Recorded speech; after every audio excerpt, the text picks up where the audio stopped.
understand about beta amyloid or amyloid beta. So, amyloid precursor protein forms beta amyloid by the enzymes beta, alpha, and gamma secretases.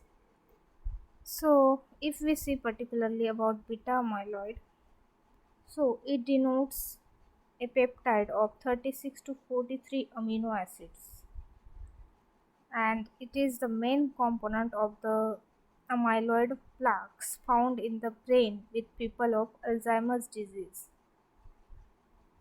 So, what are the types of amyloid beta protein?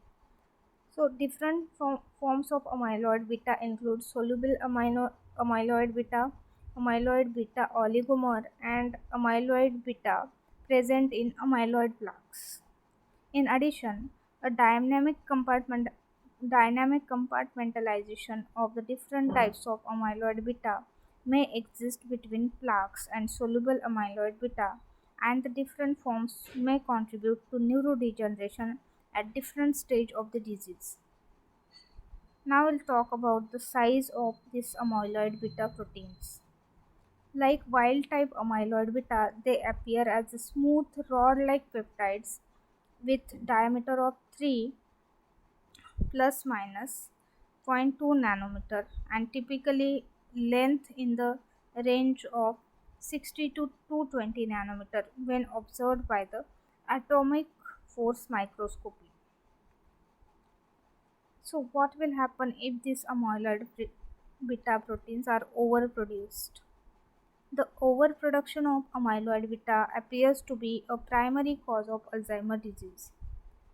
Amyloid beta can be degenerated by proteolytic cleavage of sorry okay proteolytic cleavage of proteins, that is, or a precursor of protein, that is beta amyloid precursor protein at beta and gamma secretase site in both disease and normal cells. So what is the importance of this amyloid beta, or is there any role of this amyloid beta in the body? So the amyloid beta precursor protein is an important because it is a large membrane protein that normally plays an essential role in neural growth and repair. However, later in life, a corrupted form can destroy nerve cells, leading to the loss of thoughts and memory in Alzheimer's disease. So, what causes beta amyloid? Amyloid plaques form when pieces of protein called beta amyloid aggregate. The beta amyloid is produced when a much larger protein, referred to as the amyloid precursor protein, is broken down. Amyloid precursor protein is composed of which is this amyloid precursor protein is composed of 771 amino acids and is cleaved by two enzymes to produce beta amyloid. So how you will lower this level of beta amyloid or amyloid beta? One way is by changing the way secretases work or encouraging secretases such as alpha secretases to cut this amyloid precursor protein into fragments. So these fragments should be other than beta amyloid. Second way is to give drugs that prevent beta amyloid aggregation. So next question is, where do these amyloid proteins comes from? Technically, it can be produced anywhere in the body. More importantly, they can cross the near impermeable walls of the cell, separating blood vessels from the brain precious gray matter. Next question is, what removes these amyloid plaques?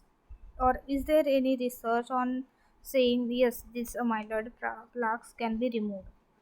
So researchers at Washington University School of Medicine in St. Louis have identified an antibody that in mice removed amyloid plaques from brain tissues and blood vessels without increasing the risk of brain bleeds, that is, without blood bleeding. The antibody targets a minor component of amyloid plaques known as apolipoprotein E. This next question is, can beta amyloid accumulation be prevented? So if you can remove or prevent the beta amyloid with a vaccine or an antibody, then you may prevent or slow down the development of the disease. So next question is, how do I get rid of amyloid plaques naturally? So Alzheimer's amyloid plaque removal may be aided by vitamin D and omega 3. So, in a small pilot study, a team of US researchers has discovered how vitamin D3, a form of vitamin D, and omega 3 fatty acids may help the immune system to clear these amyloid plaques. Next question is, what are the food sources of these omega 3 fatty acids? So, cold water fish such as salmon, tuna, trout, mackerel, seaweed, and sardines. These are the good sources of this omega 3 fatty acids. Next question is, what dissolves these plaques in brain? So, cannabinoids remove plaques forming Alzheimer proteins from brain cells, and tetrahydroxycannabinol and other compounds found in marijuana can dissolve these plaques in the brain. Next question is, when should you suspect amyloidosis? So, if you are unable to lie flat in bed due to shortness of breath, numbness, tingling sensation, or pain in your hands or feet, especially pain in your wrist, or carpal tunnel syndrome, diarrhea, possible with blood or constipation, unintentional weight loss which is greater than 40 kg, so then you can suspect this condition. Next question is, what can mimic amyloidosis? So, alcoholism, Alzheimer disease, amenorrhea, anorexia nervosa, bulimia nervosa, COPD, cirrhosis, and colorectal cancers can mimic the amyloidosis. Next question is, can blood test detect amyloidosis? So, blood and urine test may reveal an abnormal immunoglobulin protein in the body in those patients with amyotrophic lateral amyloidosis. But the only way to diagnose amyloidosis for certain patients is to take a sample of tissue for analysis under a microscope. So this is all about beta amyloid and amyloidosis.